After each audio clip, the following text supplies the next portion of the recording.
Oremos, irmãos. Pai querido, te damos graças pelo privilégio de poder começar a semana reunidos e nesse primeiro dia da semana cantar louvores ao teu nome, nos congraçarmos, ouvir a tua voz, cantar os teus louvores, aprender de ti, ter comunhão com os irmãos. Pedimos ao nosso Deus que tua presença continue entre nós pelo teu bendito Espírito, em cada ato que fizermos aqui. E agora, quando vamos abrir a tua palavra, pedimos a iluminação do Espírito Santo para a compreensão da mesma e aplicação ao nosso coração. Em nome de Jesus. Amém. Bom dia, irmãos. Mais uma vez, obrigado pelo convite para estar aqui, pelo privilégio de participar desse evento. Obrigado. Conhecer alguns irmãos, rever outros e juntos estudarmos a palavra de Deus, como é o nosso desejo, o nosso interesse.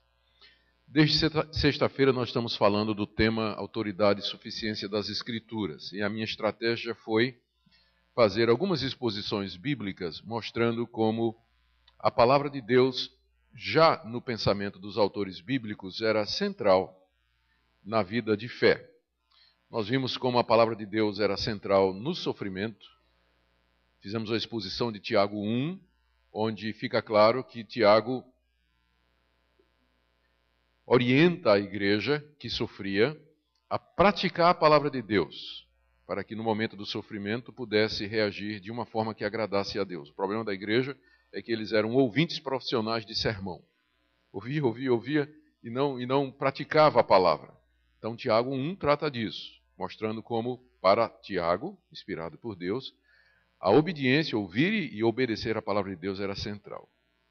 Depois fizemos a exposição de Romanos 6, onde o apóstolo Paulo fala da vitória sobre o pecado, que acontece quando nós tomamos conhecimento de que fomos crucificados com Cristo, nos consideramos mortos e ressurretos, mortos para o pecado e ressurretos para Deus, e nos oferecemos a Deus como servos da justiça. E o pecado, então, não terá domínio sobre nós.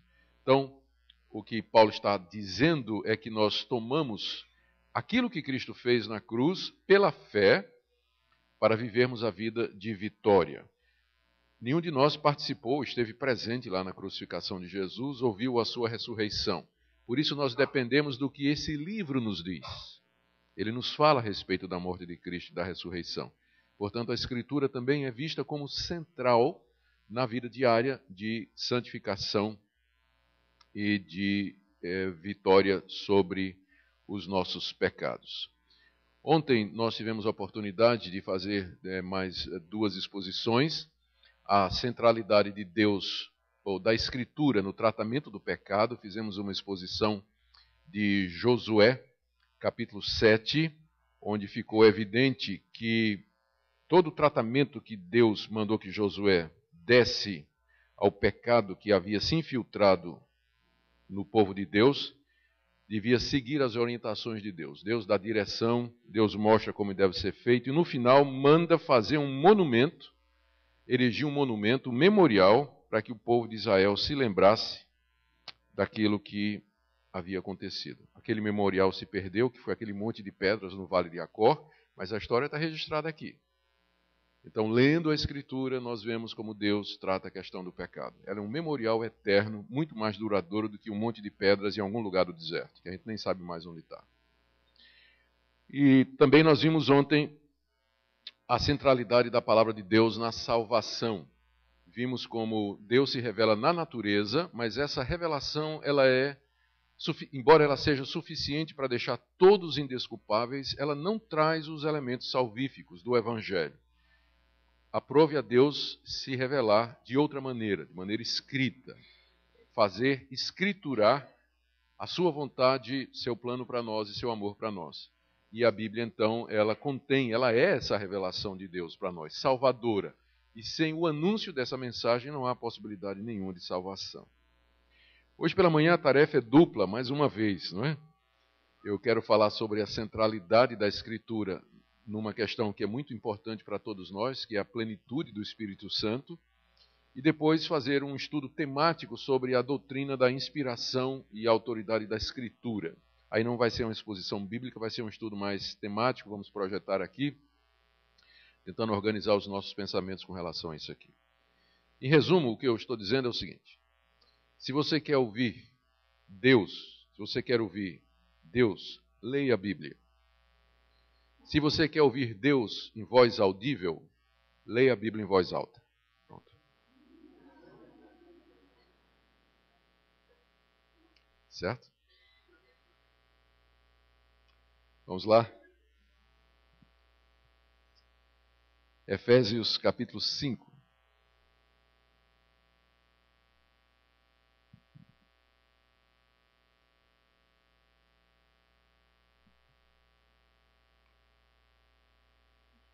Efésios capítulo 5, a partir do verso 18.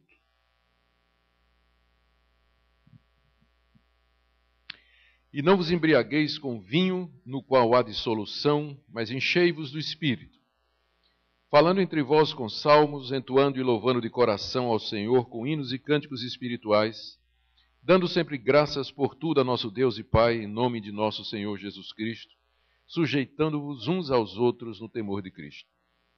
As mulheres sejam submissas a seu próprio marido como ao Senhor, porque o marido é o cabeça da mulher, como também Cristo é o cabeça da igreja, sendo este mesmo o salvador do corpo. Como, porém, a igreja está sujeita a Cristo, assim também as mulheres sejam em tudo submissas ao seu marido. Maridos, amai vossa mulher, como também Cristo amou a igreja e a si mesmo se entregou por ela, para que a santificasse, tendo-a purificado por meio da lavagem de água pela palavra. E aí Paulo continua, no verso 27, 28, 29, 30, 31, 32 e 33, falando do amor do marido pela mulher. Aí no capítulo 6, verso 1: Filhos, obedecei a vossos pais no Senhor, pois isso é justo. Honra teu pai e tua mãe, que é o primeiro mandamento com promessa, para que te vá bem e sejas de longa vida sobre a terra. E vós, pais, não provoqueis vossos filhos a ira, mas criai-os na disciplina e na admoestação do Senhor. Quanto a vós outros, servos, obedecei a vosso Senhor segundo a carne, com temor e tremor, na sinceridade do vosso coração, como a Cristo. E aí ele continua falando dos deveres dos servos cristãos, do verso 6, 7 e 8, e no 9 ele fala do dever dos patrões. E vós, senhores, de igual modo, procedei para com eles, deixando as ameaças, sabendo que o Senhor, tanto deles como vosso, está nos céus, e que para com ele não há acepção de pessoa. Até aqui a leitura da palavra de Deus. O nosso foco é o verso 18. E não vos embriagueis com vinho, no qual há dissolução, mas enchei-vos do Espírito Santo. A partir desse texto eu quero mostrar, primeiro, o que é ser cheio do Espírito Santo, como nós podemos fazer isso e quais são os efeitos disso, ou as consequências disso em nossa vida. Eu penso que isso aqui é muito importante para nós. Primeiro porque todo crente verdadeiro, ele quer ser cheio do Espírito Santo. Deus nos promete o seu Espírito. Na verdade, ele já nos deu o seu Espírito. Desde Pentecostes, o Espírito Santo habita a igreja, está presente nela. Ele veio até nós para nos capacitar a viver a vida cristã, a testemunhar de Jesus no meio desse mundo caído e perdido, a vencer as tentações, a perseverar na fé e conhecer a Deus e quem Ele é e a sua vontade para conosco. É o Espírito que é mestre, consolador, iluminador, que nos guia, nos orienta. A Bíblia está cheia de referências ao ministério do Espírito Santo em nossa vida. Então, o desejo maior da minha vida é que mais e mais o Espírito Santo tome controle da minha vida e que ele me oriente no meu querer, no dia a dia, nas minhas decisões, no meu sofrimento, nas minhas angústias e questionamentos. Eu quero que o Espírito Santo me tome. E a expressão que Paulo usa aqui é da plenitude do Espírito, ser cheio do Espírito Santo, que é o desejo profundo, acredito, de todo crente sincero. Para mim é inconcebível que um crente verdadeiro, alguém que foi regenerado, foi salvo, nasceu de novo, ele não tenha anseios espirituais, desejos de ter mais de Deus, conhecer mais a Deus, se aprofundar mais no conhecimento de Deus. Se ele de fato foi regenerado, a nova natureza vai se inclinar para isso. Se ele não é, ele só vai pensar nas coisas da carne, né? Se ele está na igreja, mas nunca nasceu de novo, Então, a religiosidade dele é aparente e ele vai só focar nas coisas desse mundo. Mas se ele nasceu de novo, há o desejo espiritual, a inclinação do espírito de buscar mais e mais das coisas de Deus. A grande questão é como fazer isso. E hoje em dia está cada vez mais complicado, porque se você for numa livraria e for escolher um livro sobre essa questão da ficar cheio do Espírito, você vai encontrar uma diversidade de explicações. 12 chaves para o poder espiritual, 42 maneiras de você ser cheio do Espírito Santo, 4 etapas para você... Então, tem regras, tem receitas, tem gente proclamando métodos. Eu quero ler o apóstolo Paulo nessa manhã e ver o que o apóstolo Paulo tem a nos dizer sobre isso. Porque eu acredito que é muito mais simples do que a gente pensa. Às vezes a gente torna uma coisa... A gente consegue complicar até o Evangelho, né? Quando ele é extremamente simples e foi dado para pessoas comuns, como eu e como vocês. Então vamos começar aqui no verso 18, fazendo uma declaração que pode parecer redundante ou desnecessária, mas não é. Paulo diz, não vos embriagueis com vinho, no qual há dissolução, mas enchei-vos do Espírito. E a minha primeira lembrança aqui é que o Espírito Santo é uma pessoa. Ele não é uma força, ele não é um líquido, ele não é um gás, ele não é uma descarga elétrica, mas ele é uma pessoa. Eu sei que a figura que Paulo usa aqui, ela pode nos levar a ter uma ideia errada, porque quando ele diz assim, enchei-vos do Espírito, a imagem que se forma na nossa mente é que nós somos um vaso e o Espírito Santo é um líquido que vai sendo derramado até encher, não é? Quando diz enchei-vos do Espírito, a ideia é essa, que é desse vaso que vai sendo enchido por esse líquido celestial. E aí há outras imagens atribuídas ao Espírito no Novo Testamento que levam a isso. Ele é comparado a um vento, é comparado ao fogo, ao fluir de um rio. Então todas estas imagens acabam dando a impressão, às vezes inconsciente nas pessoas, de que o Espírito Santo é uma força impessoal que vem de Deus. É alguma coisa que vem de Deus e que afeta a nossa vida de maneira positiva. O problema com isso é que, uma vez que você perde o conceito da pessoalidade do Espírito Santo, você fica com a impressão de que o Espírito Santo, é aquela força que está ao seu dispor para você usar quando você precisa. Semelhante a, por exemplo, a famosa, nem mais trilogia, porque já lançaram mais 3, a sextologia, Guerra nas Estrelas, a ideia da força, né, que permeia tudo e que está ao alcance de todo mundo. Tem o lado negro e tem o lado bom, não é? O do velho dualismo persa aí, e que hoje é a ideia central aí na nossa cultura, né, o retorno dessa dualidade. Mas a força, a ideia daquela força impessoal que você usa, você aprende a dominar e controlar. É essa a impressão que eu tenho, que tem gente que é muito mais orientado por essa visão do que pela visão bíblica. Por quê? Por exemplo, a pessoa diz assim, a pessoa consegue soprar o Espírito Santo. A pessoa consegue pegar o paletó e jogar o Espírito Santo.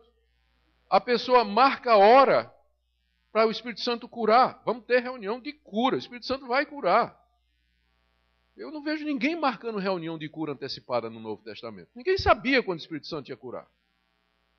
Se você está lembrado que o Espírito Santo é Deus, ele é uma pessoa, aí é o contrário. Ser cheio do Espírito Santo não é você ser tão poderoso que você vai dizer ao Espírito Santo o que ele vai fazer, mas é você ser dominado por ele. Ele é Deus. É ele que domina você. Você não pode dizer para ele o que ele vai fazer. Ser cheio do Espírito Santo é ser dominado pela terceira pessoa da Trindade. Pedro e João já tinham subido ao templo dezenas de vezes para as reuniões de oração depois de Pentecostes. E dezenas de vezes eles viram aquele aleijado sentado ali. Mas só naquele dia, Pedro sentiu pelo Espírito Santo que é hora de dizer: eu não tenho prata nem ouro, mas o que tenho isto te dou, em nome de Jesus Cristo, levante e ande. E o homem levantou na hora. Por que ele não fez antes? Eles subiam 3 vezes ao templo para orar, todo dia, durante vários dias. Por que só naquele dia? Porque Pedro não tinha controle sobre o Espírito Santo. O Espírito Santo é que disse a ele: hoje eu vou fazer isso. Então, quer ser cheio do Espírito Santo? Perca já a noção de que ser cheio do Espírito Santo é você chegar a um nível tal que você vai dizer a ele o que é que ele vai fazer. Ser cheio do Espírito Santo é você se submeter a Ele e dizer: Senhor, usa-me como o Senhor deseja, quando o Senhor desejar e da forma que o Senhor quiser. É você se submeter à terceira pessoa da Trindade. Por isso que é importante essa noção básica. O Espírito Santo não é uma força impessoal, mas ele é Deus. Ele é Deus. Segunda observação relacionada com essa é que, embora Paulo não diga aqui, no verso 18, enchei-vos do Espírito, mas o adjetivo mais usado para qualificar o Espírito Santo no Novo Testamento é santo. O Espírito Santo. Então, por que ele é chamado do Espírito Santo? Ele é santo em contraposição aos espíritos imundos. O Novo Testamento fala da existência de espíritos imundos, que também são chamados de demônios, e em contraposição ao espírito humano, que é manchado pelo pecado e, portanto, inclinado a todo mal. Em contraste aos espíritos imundos, demônios, e em contraste ao espírito humano manchado pelo pecado, você tem o Espírito Santo de Deus, que não tem mácula, não tem pecado, ele é puro, perfeito como Deus é. Agora imagine, ser cheio do Espírito Santo é você ser controlado por uma pessoa que é totalmente santa. Já pensou nisso? Ele é o Espírito Santo. Se você é controlado pelo Espírito Santo, ou cheio do Espírito Santo, qual vai ser o primeiro sinal na sua vida? Qual vai ser a primeira evidência de que ele está no controle? Qual é? Eu pensei que era louvorzão, sinal, prodígio, visão. Não. Não. A evidência inequívoca, inimitável, não falsificável de que alguém está controlado pelo Espírito Santo é santidade de vida. Se você quer ser cheio do Espírito Santo para ser um crente poderoso, para determinar, decretar, declarar, esqueça. Você quer ser cheio do Espírito Santo para você ser santo como Ele é. Porque é isso que Ele vai querer fazer na sua vida. É isso que Ele vai operar na sua vida. Santidade. E nem todo mundo quer santidade. Muita gente quer o poder do Espírito, mas não quer santidade. Não quer pureza de mente, pureza de ação, pureza de intenção. Ele quer ser poderoso. Quer poder fazer sinais e prodígios. Mas santidade, poucos desejam. Mas é o primeiro efeito da ação dessa pessoa pura e santa que é o Espírito de Deus, a terceira pessoa da Trindade. Então mantenhamos isso em mente à medida que nós refletimos acerca da plenitude do Espírito. Bom, enchei-vos do Espírito. A grande pergunta então é como? Espero que todos nós estejamos convencidos que precisamos ser cheios do Espírito Santo. Deixe-me elaborar mais um pouquinho sobre o que é ser cheio do Espírito Santo. Eu preciso elaborar um pouco antes de entrar na questão do como. Há um contraste aqui muito interessante, que vocês certamente já perceberam, que Paulo está fazendo entre alguém que está bêbado e alguém que está cheio do Espírito Santo, não é? Porque ele diz assim, não vos embriagueis com vinho, mas, no qual há dissolução, mas enchei-vos do Espírito. Então, ele está colocando aqui, ele está fazendo uma comparação, em que ele vê desfavoravelmente a pessoa que está bêbada, não é? Ele diz, olha, não fiquem cheios de vinho, mas fiquem cheios do Espírito Santo. Para que esse contraste funcione, é preciso que haja um ponto de contato, né? Você não pode comparar maçã e banana. Ou pode, né? Porque os dois são fruta. Então, são diferentes, mas tem alguma coisa que permite a comparação. Então, o que é que há em comum com uma pessoa que está bêbada e uma pessoa que está cheia do Espírito Santo, para que Paulo possa fazer essa comparação? E é simples, não é? É evidente. Uma pessoa que está bêbada, ela de tal maneira está influenciada pelo álcool, que as suas ações, reações, escolhas, decisões, sentimentos serão influenciados pelo álcool, de tal maneira que tudo que ela disser, tudo que ela fizer, quando ela chega a um grau de embriaguez, está de alguma forma influenciado pelo nível de álcool na sua corrente sanguínea. O álcool já subiu para a cabeça, e a ponto de que, quando passa, a pessoa está de ressaca, às vezes ela nem lembra o que é que ela disse, né, para a vergonha dela. Eu fiz aquilo, né? Eu disse aquilo, puxa vida, eu nem me lembro, e tudo mais. Ser cheio do Espírito Santo é semelhante. É você estar de tal maneira controlado por ele, que o que você disser, o que você pensar, as suas decisões, as suas escolhas, as suas reações serão controladas pelo Espírito de Deus. A diferença é que quanto mais cheio de álcool você está, menos controle de você tem, menos domínio próprio. Por isso que ele diz a dissolução. A dissolução é o desperdício da sua vida, porque você perde o bom senso, você perde a sobriedade, você perde o domínio próprio quando você está cheio de álcool. Por isso que é uma desgraça tão grande, nacional, no Brasil e no mundo, né? O alcoolismo. E aqui o contraste é esse. Quanto mais cheio do Espírito Santo você está, mais domínio próprio você tem, mais controle você tem, mais bom senso você tem. E aqui eu quero pegar o gancho para fazer uma aplicação. Às vezes as pessoas associam plenitude do Espírito Santo com as coisas mais extraordinárias, estranhas, esquisitas e estrambólicas do mundo. Então, acham que uma pessoa cheia do Espírito Santo, ele vai fazer pirueta, vai dar salto mortal para trás, vai plantar bananeira, vai estar caindo, vai estar urrando, vai estar imitando bicho, como lá em Toronto, na bênção de Toronto, imitando animal. Né? Mas as evidências, me parecem, elas são ao contrário. Quanto mais cheio do Espírito Santo eu tenho, em contraste com a pessoa embriagada, mais bom senso, mais humano eu sou. Mais controle eu tenho. É claro que é isso que vai parecer estranho para as pessoas do mundo.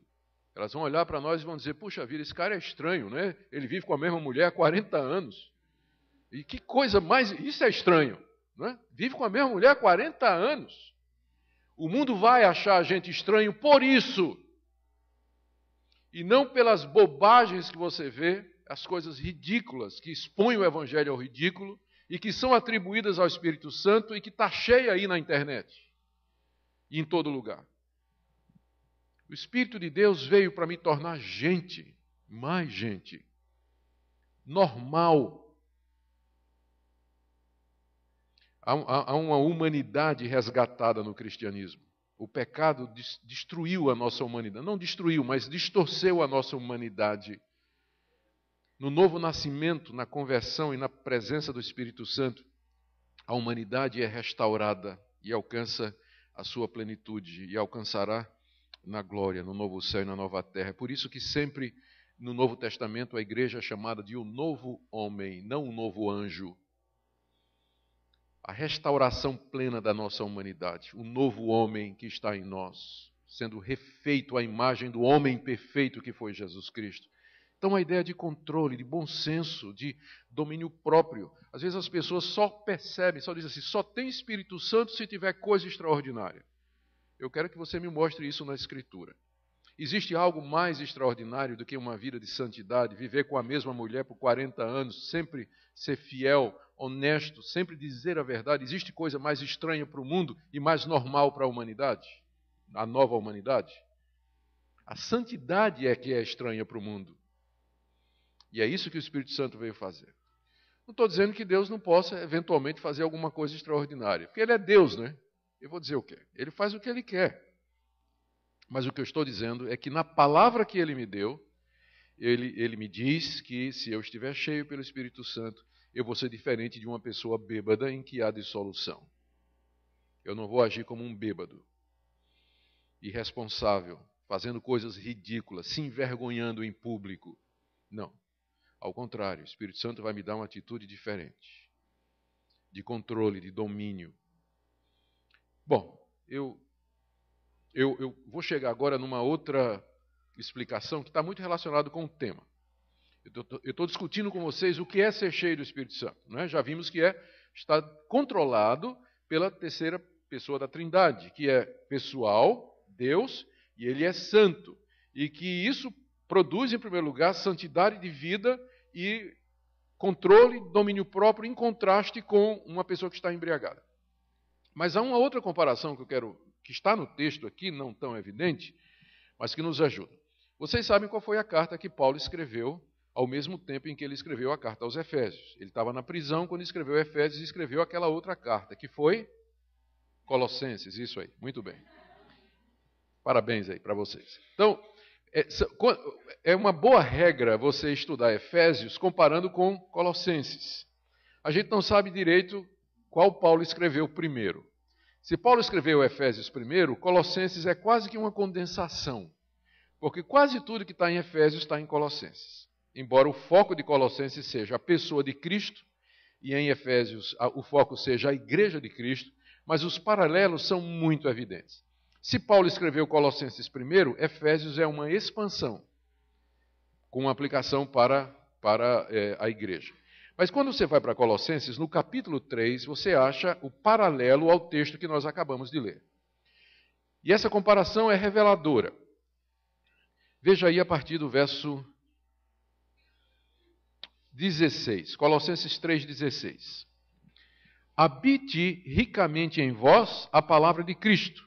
Instruí-vos e aconselhai-vos mutuamente em toda sabedoria, louvando a Deus com salmos e hinos e cânticos espirituais com gratidão em vosso coração. Tudo o que fizerdes, seja em palavra, seja em ação, fazei em nome do Senhor Jesus, dando por ele graças a Deus Pai. Esposas, serem submissas ao próprio marido, como convém ao Senhor. Maridos, amai vossa esposa e não trateis com amargura. Filhos, em tudo obedecei a vossos pais, pois fazê-lo é grato diante do Senhor. Pais, não irriteis os vossos filhos para que não fiquem desanimados. Estão percebendo? É a mesma coisa. Um pouco mais reduzido, mas é a mesma coisa. Aí continua. Olha. Servos, verso 22. Obedecei em tudo ao vosso Senhor. E no 4, primeiro, verso 1. Senhores, tratai os servos com justiça e equidade. Entende? Então, Colossenses 3, de 16 a 4, 1, é paralelo ao texto que eu li para vocês. Paulo está dizendo a mesma coisa. Só que é idêntico o texto. Ele não está dizendo nada diferente, com uma única exceção. Aqui, em Efésios 5, 18, ele diz: não vos embriagueis com vinho, no qual há dissolução, mas enchei-vos do Espírito, falando entre vós com salmos. Quando a gente abre em Colossenses, o que é que ele diz? Não enchei-vos do Espírito, mas habite ricamente em vós a palavra de Cristo, instruí-vos e aconselhai-vos mutuamente em toda a sabedoria, louvando a Deus com salmos e hinos e cânticos espirituais. A passagem é idêntica com uma exceção. Aquilo que em Efésios Paulo diz, ou chama de enchei-vos do Espírito, em Colossenses é habite plenamente em vós a palavra de Cristo. Ou seja, ser cheio do Espírito Santo é ter a palavra de Cristo habitando plenamente em mim. E aí chegamos no ponto que eu quero dizer. A centralidade da palavra de Deus na plenitude do Espírito. Porque para o apóstolo Paulo é uma e a mesma coisa. Palavra e Espírito, elas andam juntas. Juntas. De que maneira o Espírito Santo vai me guiar, vai me instruir, vai me consolar e vai me iluminar? Resposta: pela palavra de Cristo. A espiritualidade bíblica é centrada na palavra de Cristo, na Escritura, porque essa palavra está escriturada hoje. Então a espiritualidade bíblica, ela é centrada na Escritura, e você não pode separar uma coisa da outra. A palavra não foi dada, a palavra escrita não foi dada para eliminar a ação do Espírito Santo. Mas, por outro lado, a ação do Espírito Santo é mediante a palavra. Você não pode separar as duas coisas. Se você só enfatiza a palavra, você vai ter uma ortodoxia árida, um intelectualismo infrutífero, vai acabar na hipocrisia e na falsidade. Se você só enfatiza o Espírito, você vai cair no pragmatismo, no misticismo, em superstições e práticas esquisitas atribuídas ao Espírito Santo. Nós queremos as duas coisas.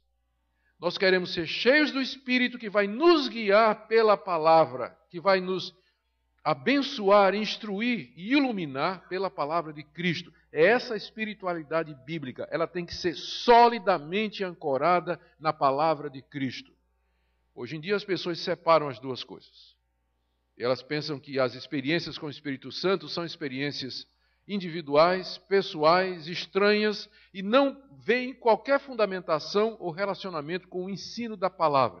Tentam separar espiritualidade e doutrina, plenitude de Deus e teologia. Você não pode separar essas duas coisas. Uma boa espiritualidade, ela tem embasamento teológico bom. E uma boa teologia, ela vai levar a uma vida cheia do Espírito. As duas coisas andam juntas, sempre andaram, andam juntas na Escritura. E é isso que nós precisamos diante do caos que existe aqui hoje. De um lado, o liberalismo teológico, que nega inclusive que o Espírito Santo é uma pessoa, e por outro, o misticismo descontrolado que atribui ao Espírito Santo coisas ridículas que não estão nem reveladas, nem prescritas, nem ao menos admitidas na palavra de Cristo. Precisamos resgatar esse conceito de uma verdadeira espiritualidade centrada na palavra de Deus. Vamos voltar lá para Efésios. Agora vamos para o como, né? Até agora tudo bem, mas agora a pergunta é como? Eu vou dizer 2 ou 3 coisas aqui sobre o como. E espero que você consiga ver no texto. Outra vez o verso 18. Agora a pergunta é, de que maneira? Não vos embriagueis com vinho no qual há dissolução, mas enchei-vos do Espírito.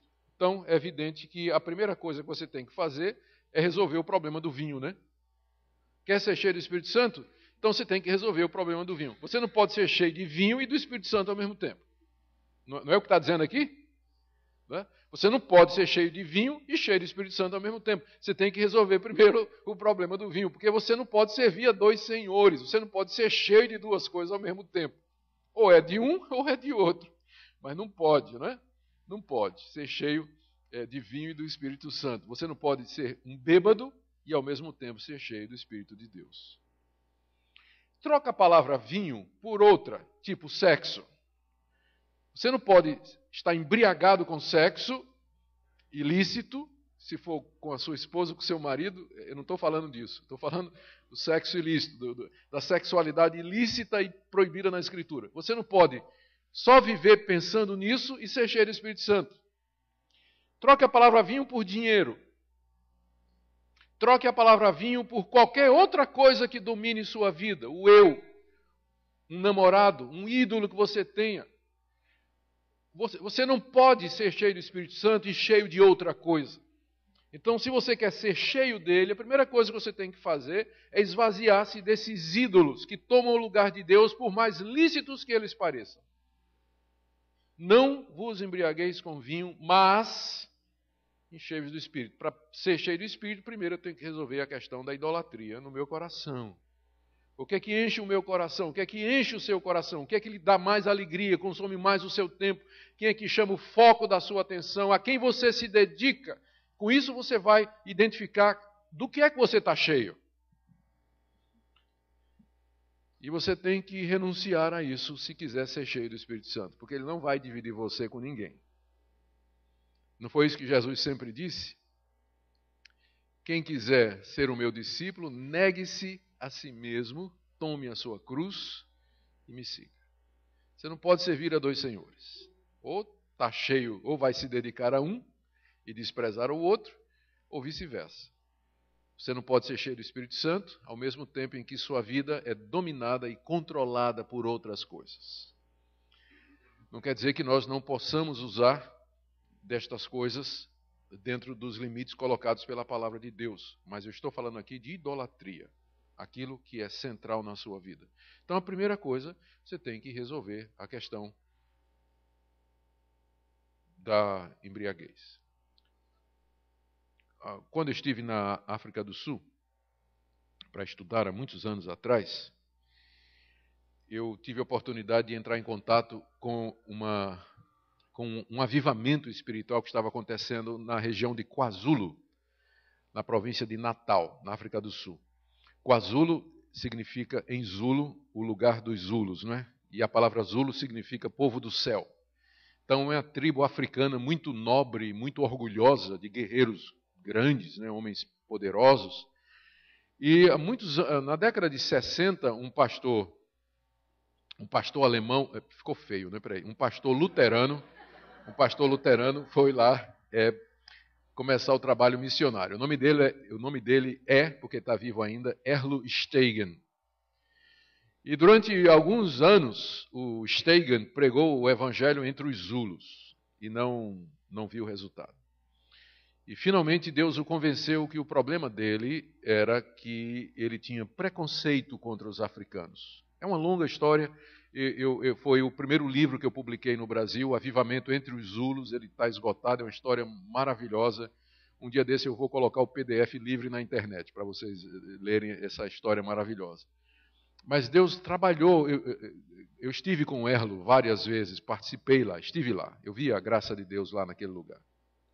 Mas eu sei que no Natal de 66 para 67, Erlo foi convencido de pecado, do pecado na vida dele, e começou um grande avivamento espiritual entre os Zulus. Só para ter uma ideia, um dia ele bate na porta da casa dele de manhã, ele abre e tem lá 30 Zulus dizendo, nós queremos Jesus. E Erlo passou a vida toda pregando, nunca vi um Zulu chegar para ele e dizer, mas quem é que trouxe vocês aqui? Não, uma força, alguém, nós sentimos, nós queremos esse Deus que você está pregando aí. Numa semana, 6 mil Zulus se converteram. E a coisa foi indo, milhares, feiticeiras. E quando nós estivemos lá, em 84, minha esposa e eu, para passar algum tempo lá, fomos 3 vezes e cada vez passamos uma semana, eles estavam construindo um templo para 10 a 12 mil pessoas. Era o tamanho da igreja entre os Zulus. Uma coisa extraordinária, esse avivamento espiritual. E lá o Erlo Stegen contou para a gente uma história, muitas histórias de conversão, né? Ele contou uma que ele achava engraçada, que é o que eu quero usar para a ilustração aqui, desculpem a introdução um pouco longa, mas era de uma senhora que era conhecida na tribo porque ela nunca tinha tomado banho. Ela usava a mesma roupa há muitos anos e a nhaca era conhecida, o fedor dela denunciava a presença dela a metros de distância. Quando ela estava chegando no ambiente, você não precisava nem ver, né? Você sentia que ela estava chegando. E ela se converteu. E queria participar de todas as reuniões de senhora da igreja. Não queria perder uma. Muito animada, nova convertida. E era um problema aquela irmãzinha, né? Porque quando ela vinha para a reunião, né, o cheiro era... Né, a pessoa quase dava ânsia de vômito, né?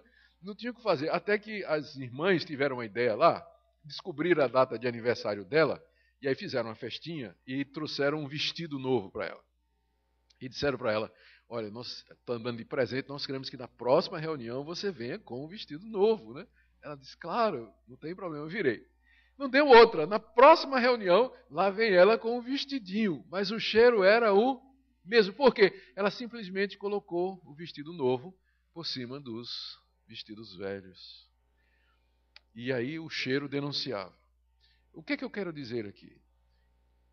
O ponto que Paulo está dizendo aqui é que você, para se encher do Espírito Santo, você tem que primeiro resolver o problema do pecado.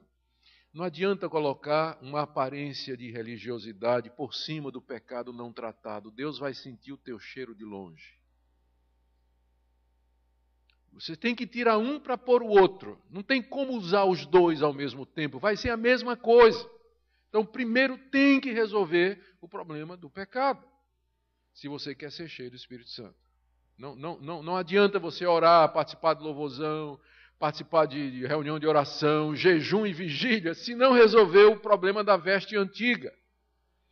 E essa ilustração, não sou eu, e essa figura é do próprio Paulo. Se você der uma ré aí, voltar do capítulo 5 para o capítulo 4, quando Paulo começa a tratar sobre essa questão de santificação, ele diz assim a partir do verso 20, não foi assim que aprendestes a Cristo, se é que de fato tendes ouvido e nele fostes instruídos. Estou lendo 4, 21, agora 22. No sentido de que, quanto ao trato passado, vos despojeis, a palavra despojar no grego significa desvestir, é usada para tirar uma roupa. No sentido que vos desvistais do velho homem, que se corrompe segundo as concupiscências do engano, vos renoveis no espírito do entendimento e vos revistais do novo homem. Paulo trata a santificação exatamente nesses termos. Você tem que se despir do velho homem e se vestir do novo. E aí ele começa a ilustrar isso aqui. Aí ele começa dizendo, pare de contar mentira e fale a verdade. Pare de dizer palavrão e fale palavras que edificam. Pare de roubar e vá trabalhar. E ele começa a falar da vida cristã sempre nesses dois termos. Um lado negativo, você tem que parar de fazer isso, e o lado positivo. E em lugar agora você vai fazer isso. Ele vai, final do capítulo 4, todo o capítulo 5, até chegar no verso 18, que se enquadra nisso. Não se embriague com vinho, mas se encha do Espírito Santo. Essa dinâmica da vida cristã, você negar o velho homem, dizer não ao pecado e se revestir da virtude contrária, não é? Da virtude contrária, no caso, ser cheio do Espírito Santo em vez de ser cheio de vinho. Então, essa é a primeira coisa. Não tem outro modo. Não há um caminho, não há um atalho para a plenitude do Espírito Santo que não passe, não há um caminho para a plenitude que não passe pela questão do quebrantamento, da confissão e de colocar a minha vida em ordem diante de Deus para que eu seja cheio disso. Agora, outra coisa. Uma vez resolvido isso, verso 19, 20 e 21. Vamos perguntar a Paulo. Paulo, você está dizendo no verso 18, enchei-vos do Espírito. Como é que eu faço isso? Resposta de Paulo, verso 19. Falando entre vós com salmos, entoando e louvando de coração ao Senhor, com hinos e cânticos espirituais, dando sempre graças por tudo a nosso Deus e Pai, em nome do nosso Senhor Jesus Cristo, sujeitando-vos uns aos outros no temor de Cristo. 4 ou 5 coisas que Paulo coloca aqui.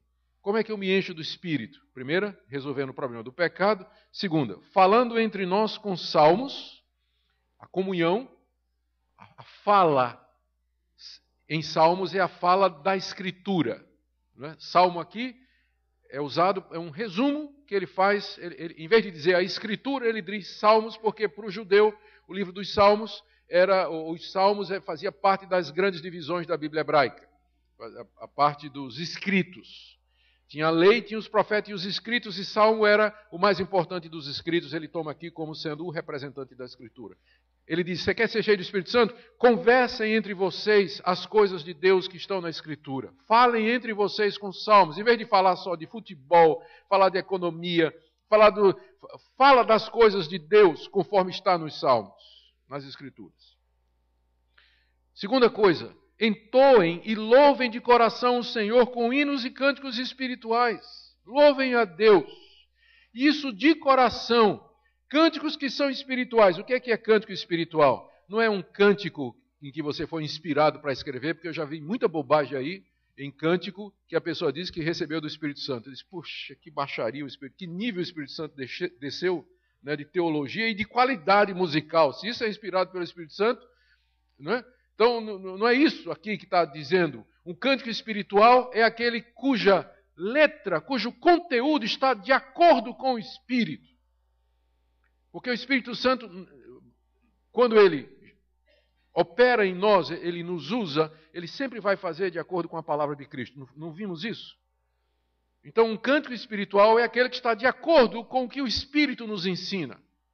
Eu sei que às vezes as pessoas pensam que canto espiritual é aquele que dá um enlevo, pode ser que Deus faça isso. Eu já me elevei, já fiquei emocionado, já chorei cantando determinadas coisas. Moveu o meu coração. A música tem esse poder. Mas a música espiritual é aquela que tem boa teologia, que tem boa doutrina.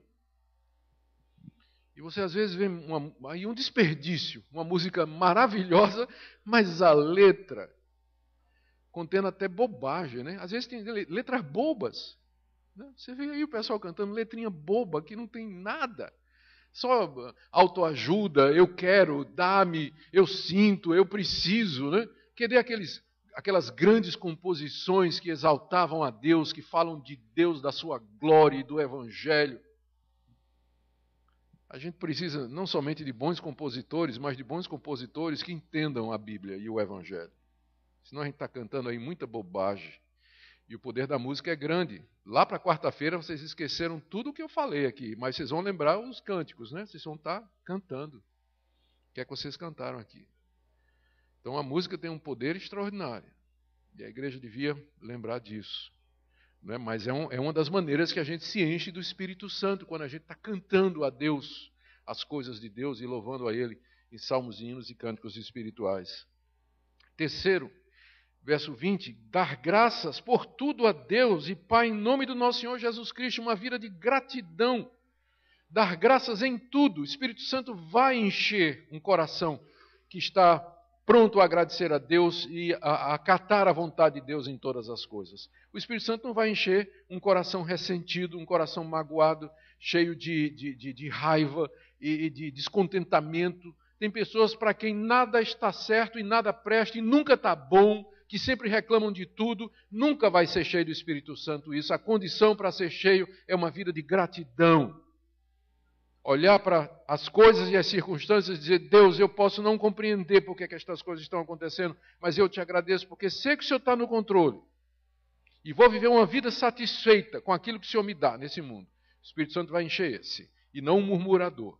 E não um insatisfeito. Não descontente. Para quem tudo está errado, sempre. Quarta coisa, verso 21, e a mais difícil de todas. Sujeitando-vos uns aos outros no temor de Cristo. Sujeição mútua. Reconhecimento de que Deus deu diferentes ministérios.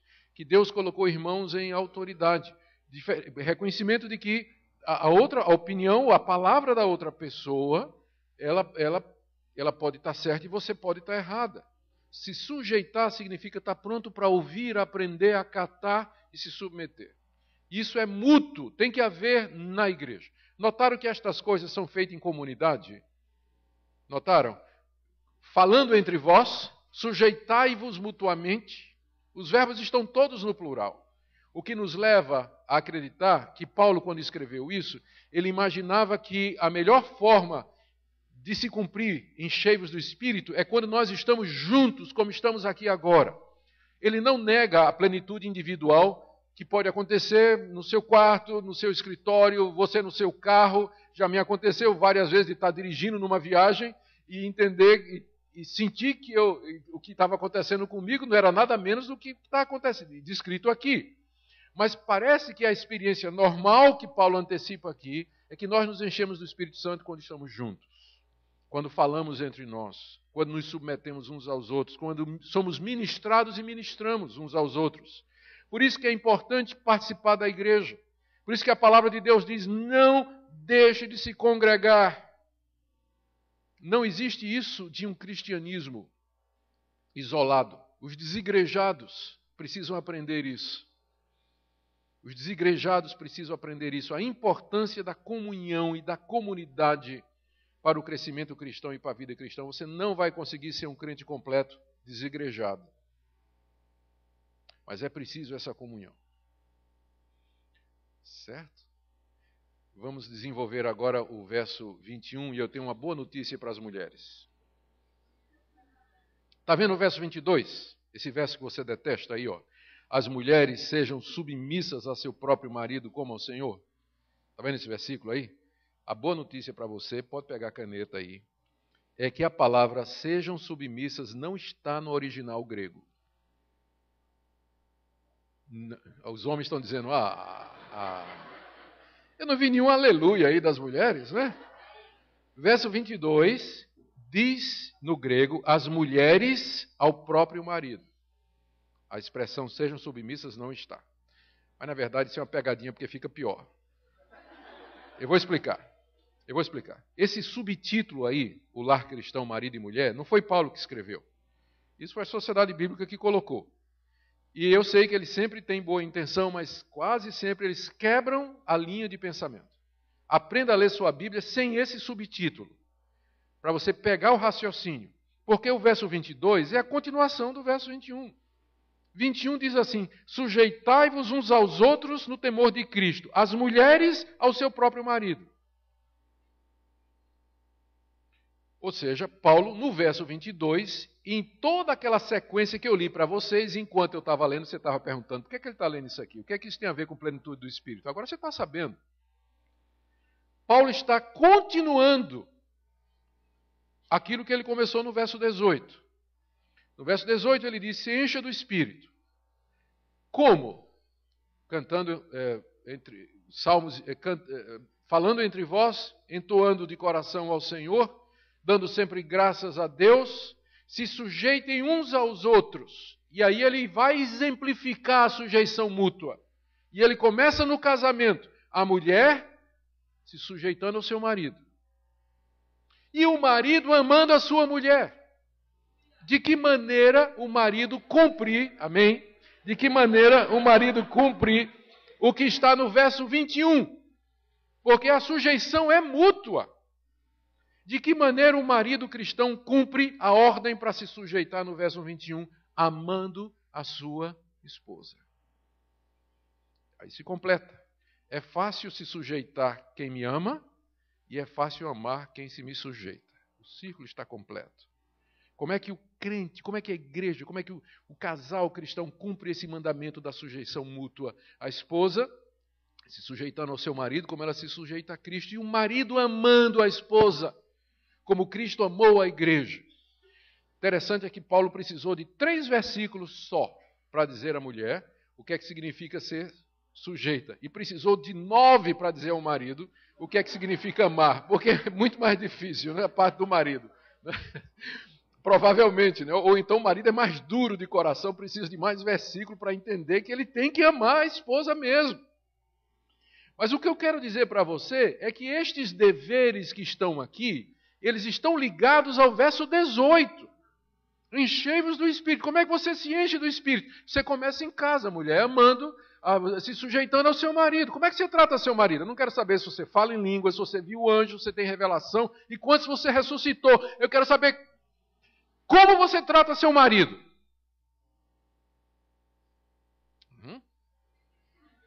Isso aí.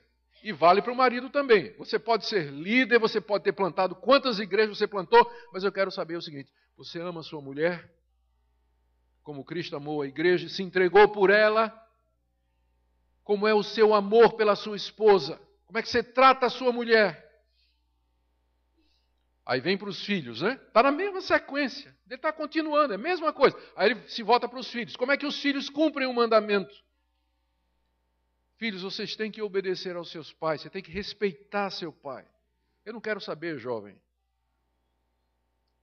essas coisas extraordinárias aí que você faz. Mas eu quero saber como é que você trata seus pais.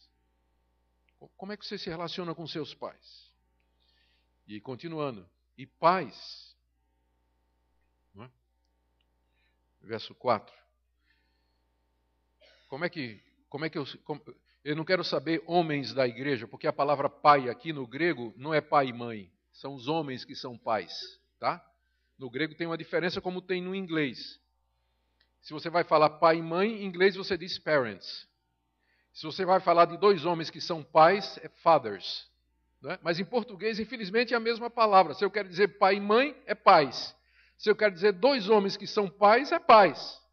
E aí a gente perde o que está no grego, porque não tem um equivalente em português. Mas quando ele diz aqui no verso 1, filhos, obedecei a vossos pais, é gonés, pai e mãe. Mas no verso 4, quando diz, e vós, pais, não provoqueis vossos filhos a ira, é pateres, é o pai, não está falando da mãe. A responsabilidade de criar o filho e disciplinar o filho é do pai, que às vezes deixa para a mãe, né? Deixa a mãe que toma conta. Estou muito ocupado ganhando dinheiro, sustentando a família. A mãe é que vai cuidar da criação dos filhos. Errado! É responsabilidade do homem a criação dos filhos. A esposa, como auxiliadora idônea, vai ajudar. É claro. E que bênção, né? Que ela ajuda, e muito. Mas Deus vai cobrar de você, pai. Não provocar o filho à ira e criar na disciplina e na admoestação do Senhor. Como é que eu meço o seu grau de espiritualidade? Como você trata seus filhos? Qual é a condição para você ser cheio do Espírito Santo? Que você faça o que a Bíblia diz na sua família. E aí Paulo continua, ele não está satisfeito. Ele falou de família, falou de criação de filhos, e agora ele vai para a sociedade. Ele diz, vocês que são empregados, está na mesma sequência. Vós, servos,